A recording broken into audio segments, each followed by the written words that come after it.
Welcome to the Essence of Homeschooling podcast, brought to you by the umbrella school, Stotheros Academy. We empower and equip you to cultivate the authentic homeschool lifestyle where freedom and relationships rule.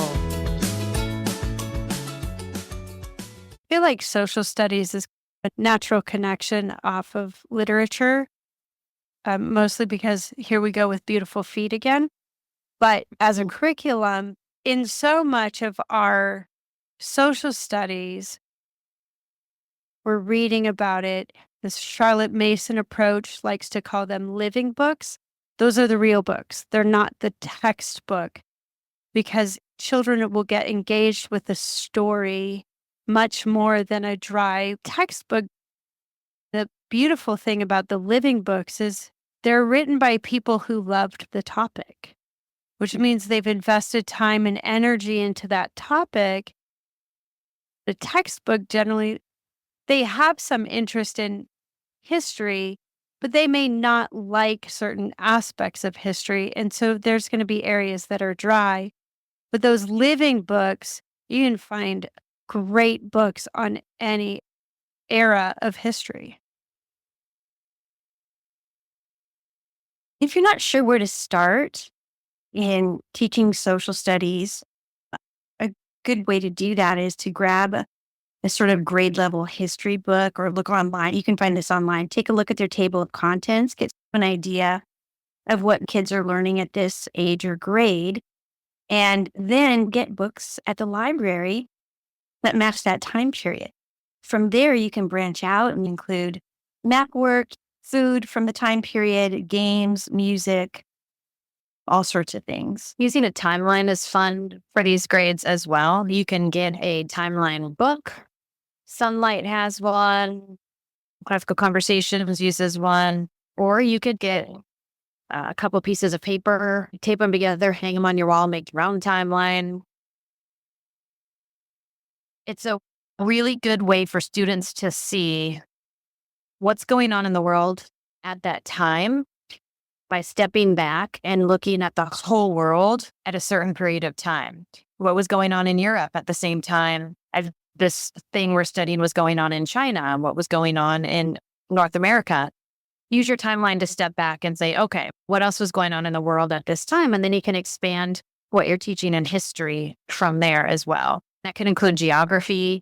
It could include the government at the time, which can then translate later into teaching U.S. government and civics. Fun that does a good overview of world history is Story of the World. There are a couple of chapters that you might want to read with discretion if you have a Bible-based worldview. But overall, Story of the World is just a broad overview of world history. It's told like a story and covers countries that I never really learned about growing up. They offered their books read on CD. It's a funny voice that they have reading it, but my kids really liked it. And then they have a really hefty activity book that includes map work. So you can listen to the audio of the book while they work on the maps or the coloring pages. They have other ideas of things that you can do. And so that is, like you were saying, Stacey, you can get that broad overview. What's happening in Africa at the same time as what's happening in China or Europe. So A good point that history at this age, social studies, is history and geography. And so to connect the two of them when you're seeing what's happening across the world, find out where China is, where South Africa is, where the different places that are popping up in Story of the World, where those actually are and where you fit on the map in relation to those countries. if at all possible, have maps available everywhere, big maps. Early American history is a lot of fun, and that's a great way to run into the Constitution because that came out of our early American history. This year is an excellent year to teach civic responsibility and voting, the privilege we have in the United States to actually get to vote, and women and men and every color, everybody gets the right to vote in the United States after a certain age. And what rights do we have as American citizens? What responsibilities do we have as American citizens? It's good things to talk about. Do your own state history and the different civic responsibilities. Each state is so different. The needs of Colorado are very different than the needs of the East Coast. The history related to each of those states is very different as well. This is a wonderful thing to do field trips while you're studying your state history. There's so many fun places to go no matter where you live, whether it's a living history event, a museum, a historical site, some aspect of history that you can go to bring it alive for your children. Field trips are great in these ages. Another curriculum that we liked for history, and we're still using actually, because it can be from early elementary all the way to high school, is Diana Waring history. She has 3 different history periods: ancient civilizations in the Bible, Romans, reformers, and revolutionaries, and world empires, world missions, and world wars. And it's one of these curriculums that you can tailor up or down. She has a list of books you can read, audio pieces you can listen to. There are writing reports you can do to bring in writing. There's projects you can do. It's a wonderful all-in-one social studies curriculum that really could be a unit study and can show your child how social studies can be the backbone to a lot of different subjects. She has another one called History Revealed: What in the World? We've really enjoyed learning through her curriculum. Beautiful feat is how to use that cross-curricular with a variety of books. But My Father's World is another one that does a lot and has a variety of curriculum options with it. You can use it for social studies, literature studies, or even in some aspects, it actually is a whole package. So you can also get it that includes science and math. Yeah, it's nice when they cover a variety of subjects, isn't it? Notgrass is a lot like that. It's Notgras, kind of funny. And it's very heavy. It's a lot of reading, but it's great information. Super good for American history. I hear people like The Mystery of History as well. Just fun ones. So they're reading on their own are the Magic Treehouse books, because they'll take an era of history and then write a whole story about it, as if you've gone there and been in the revolution or landed on the moon or different things like that. The little boy in the book, I think his name is Jack, takes notes all the time. And so they've taken his notes and turned them into these little research guides. So when my kids found these notes in the library, that was super exciting. Those make really good supplements to your studies as well. The Good and the Beautiful has curriculum, and Master Books is another one. Mm-hmm. The last couple options for geography could be Geography from A to Z by Jack Knowlton, and Galloping the Globe that we mentioned in the early elementary podcast. That could also work for 3rd through 6th grade. Yes, like you were saying earlier, I think when we first started out, Michelle, it can really connect with reading as well. Say you're reading Number of the Stars. Where did that take place? Look on the map, find out where that is. So you always keep in mind to connect the dots. It's a great way to learn about other countries and cultures and understand what kind of things they have faced throughout history as well. Yes. So transitioning to science, one of the big things about science at this age is that kids are naturally curious. They always want to know how the world works. So keep in mind that the goal of science at this age is not early specialization and choosing a major in college. It's just to open their eyes to the beauty and complexity of the natural world around them and how things work. And there's a book out there that's called The Way Things Work. Reading books like that and seeing how things work around them encourages scientific thinking. They can ask and answer questions and read stories that reinforce the questions and the answers that they have found. Which shows how much the big question, why, comes up all the time. This is what science did. Why does it work that way? A scientist would dig in to find out why it did work that way. So let your kids ask lots of questions about it and then search for answers as best you can. Have them come up with the hypothesis and use the scientific method to figure out what. Mhm. It all fosters that curiosity and wonder. And it also encourages hard work and careful work, right? Because there's ways you do go about learning certain things, thinking about building a model of the solar system or a volcano or cars or anything, even of body parts. There is fine motor and gross motor skills that also go into those. You could give them a project around the house. You can have them use a scientific method to come up with a solution. One example would be if you have a patch of grass in your yard that won't grow. You assign them to figure out why, and they can use the scientific method, looking at rain, looking at sun, looking at the soil. Have them go back to what they learned in elementary school, the basics of what do plants need to grow.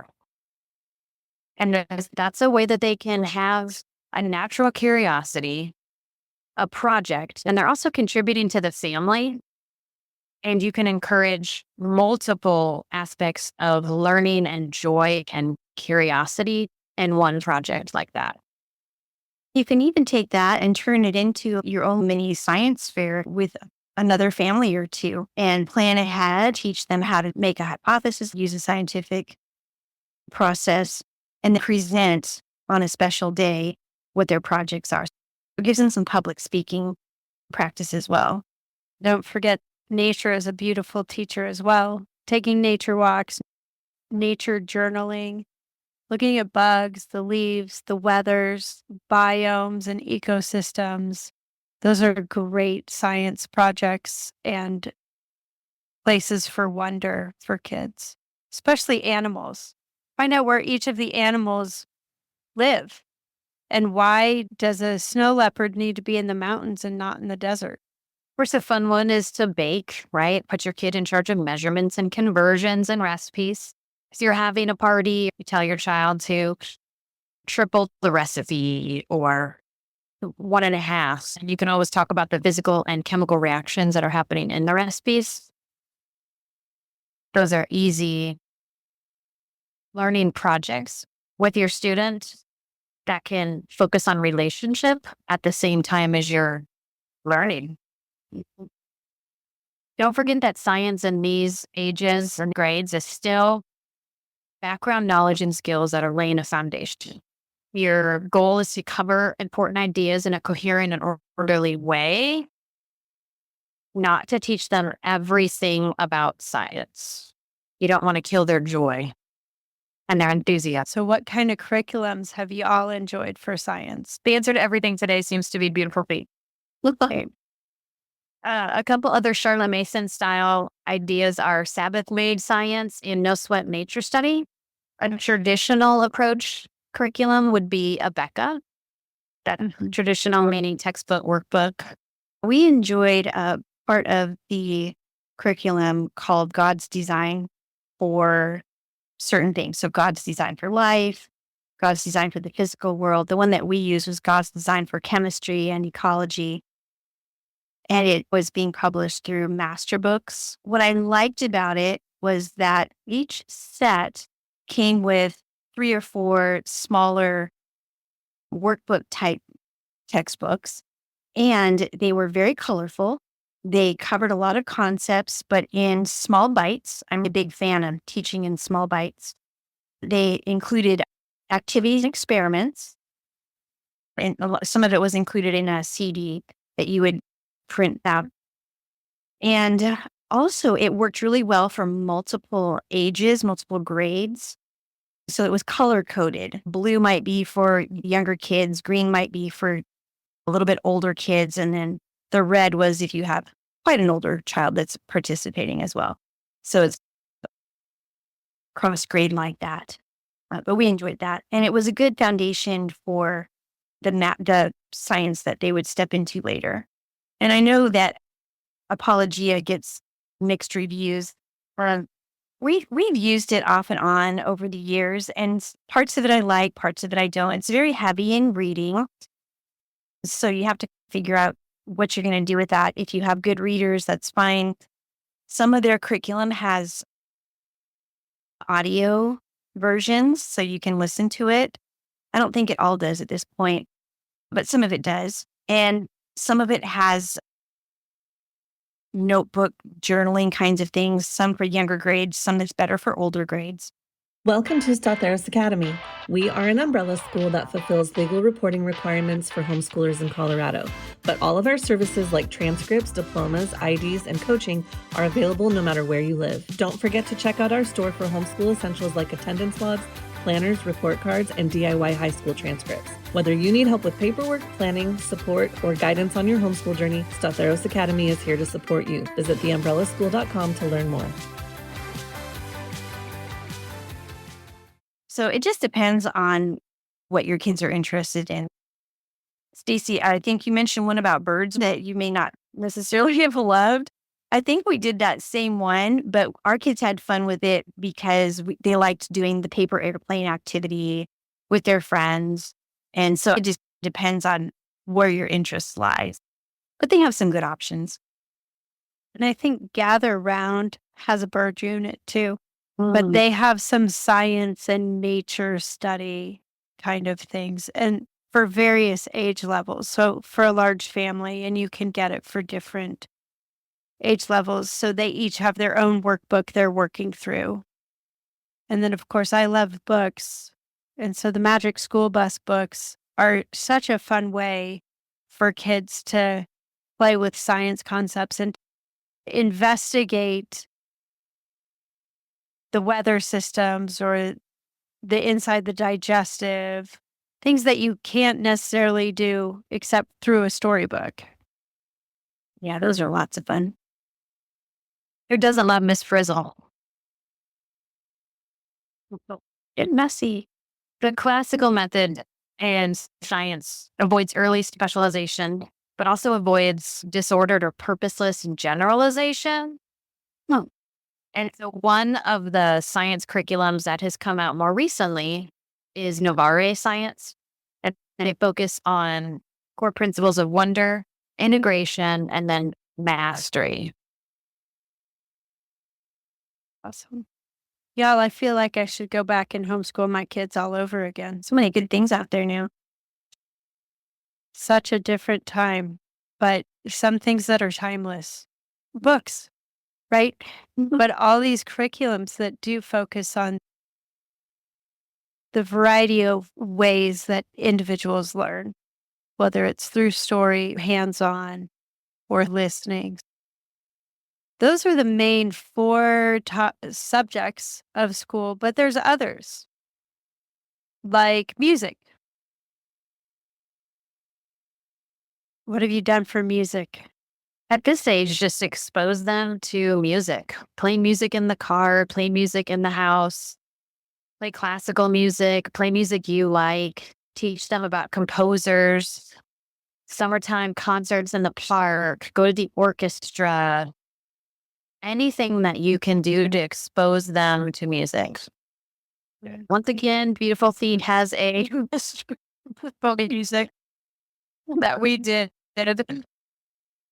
I did with my kids and we loved it. And we also brought in things like Beethoven Lives Upstairs from classical kids, learning the instruments of the orchestra sings, the orchestra rocks, that whole series.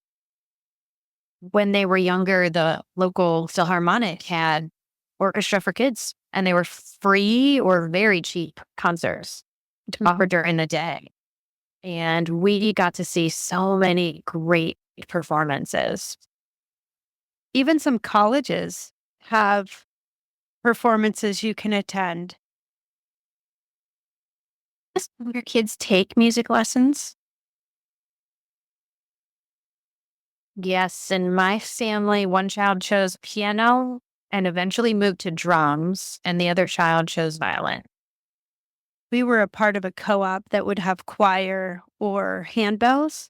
Whoa. And then we had one get into guitar or violin. We had guitar, keyboarding, and drums as well. Drums, that was a fun one. Well, we didn't do as much of that as I wish we would have. There's only so many hours in the day and you have to make choices, but it's good to have at least some exposure to actually playing something yourself. I would say our family was more of a PE type of family. The idea that movement is life and playing outside, running races, frisbee, things we could do just as a family, but also team sports, or they tried karate. I had one son who got into fencing because that was a great one as well. Most homeschoolers join team sports at maybe a homeschool organization or a local public or private school. But even if you can't, don't forget there's many non-team sport ideas, as Michelle was saying, karate, walking and hiking, weightlifting, archery, depending on where you live, mountain biking, golf, tennis. There's even things like yoga, Pilates, anything that teaches your child gross motor skills, fine motor skills, jump roping. Any of those things can teach your child that movement is life, as Michelle said. Well, I've even had some families that I've worked with that their kids are doing homeschooling because of sports. In fact, my daughter-in-law was into archery. She was actually on her way to the Tokyo Olympics. She did really well. And then 2020 happened and she ended up with a shoulder injury. But she was definitely, that was part of the benefit of homeschooling, was that she could really pour herself into her sport. Our own kids did Taekwondo. They did their black belts through that. So good confidence boosters there. It's gross motor and fine motor skills as well. My sister-in-law is a PE teacher. We were talking one day, what do you do on a rainy day? How do you get your heart rate up in the classroom without causing chaos? One thing she did was cup stacking. Do you guys remember when that was popular? With the cup stacking, they're working on precision. They're working on, again, those fine motor skills, setting the cups down carefully, doing things in sequence and remembering that sequence.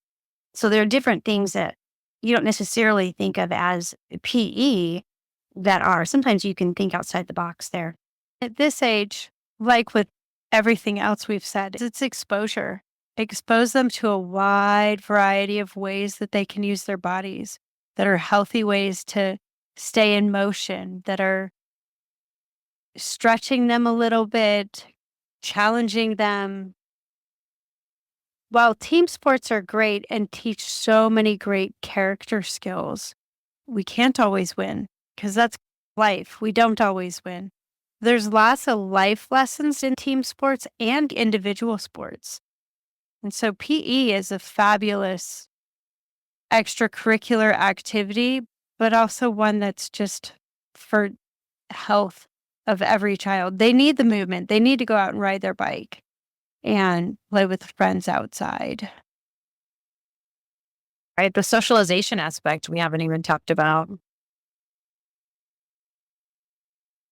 If we didn't even mention that for any of these, all the subjects can be done in co-op settings, socialized settings with other people, learning from others, and having those conversations is excellent for the skills you need growing up.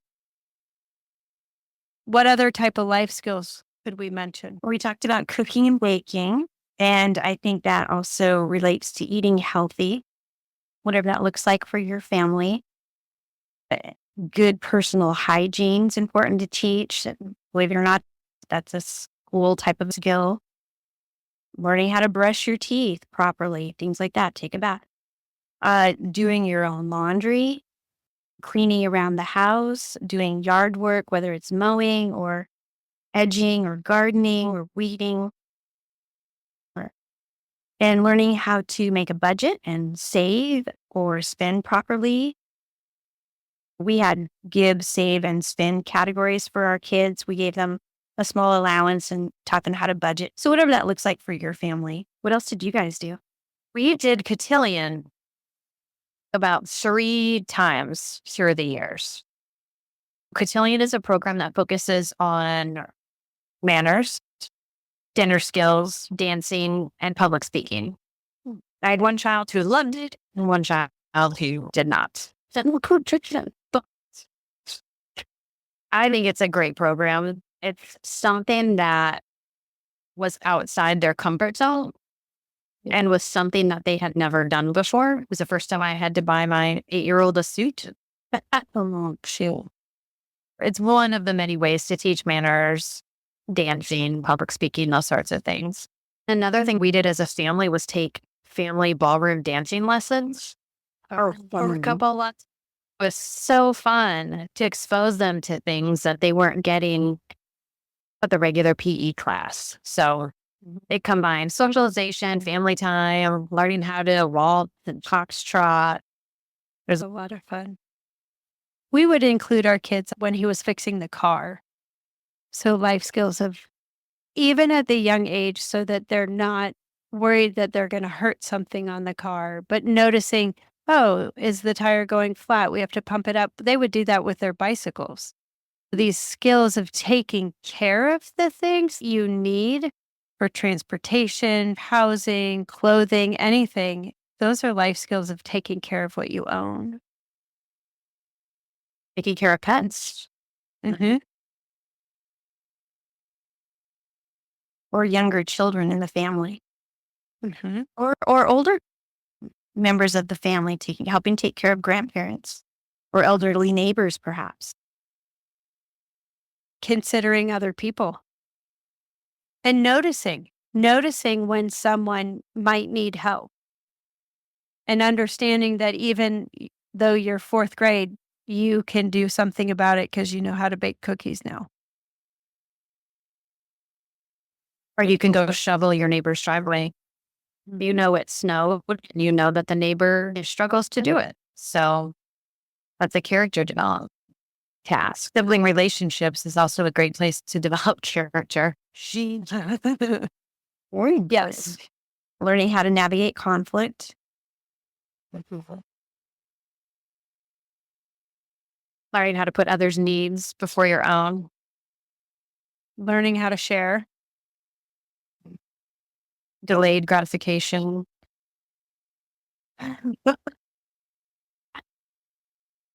But isn't it so important, especially in homeschooling, is we do delay our gratification because we're concentrating on the things that we want to learn, but in those small bite-sized chunks so that we're ready for the bigger opportunities that come down the road. Another thing that's inherent in homeschooling is learning how to go against the common opinion, the common way of doing things. And I think that's a skill that kids can translate into a lot of ways, standing up against peer pressure when they get older. It can be a biblical aspect of sharing your faith. Yeah, absolutely. And then there's also art and drama.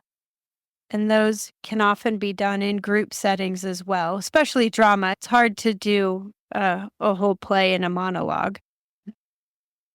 You can do it as a family. You can join a drama club. You can go to live theater, go to local events. The colleges sometimes have them. I know when we lived in the DC area, there were plays always going on.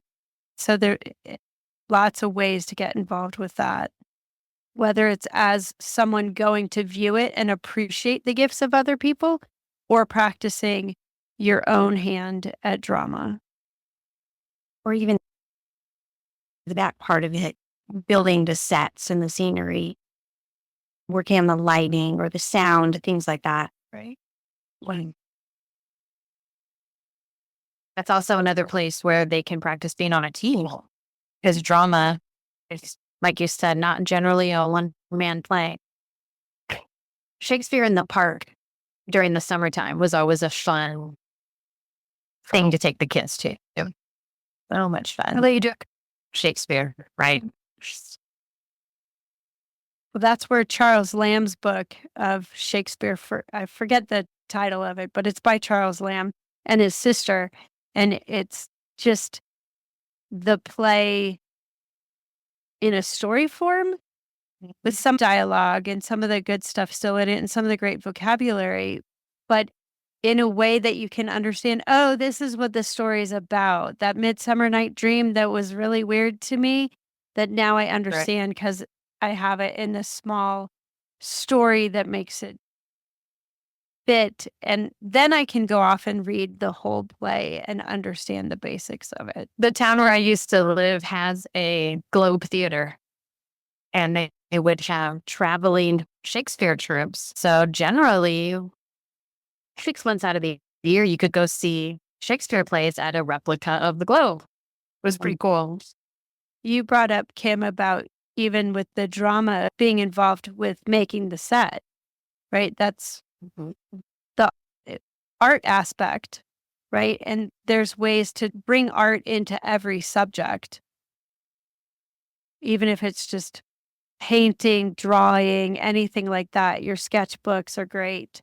But you can also go visit the museums. You can get to know the lives of various artists, or as you go to a museum and you like a certain artist's work, go home and study that work. And then maybe even try the medium that they used, acrylic, watercolor, whatever it is. The various mediums are a great way to enjoy art.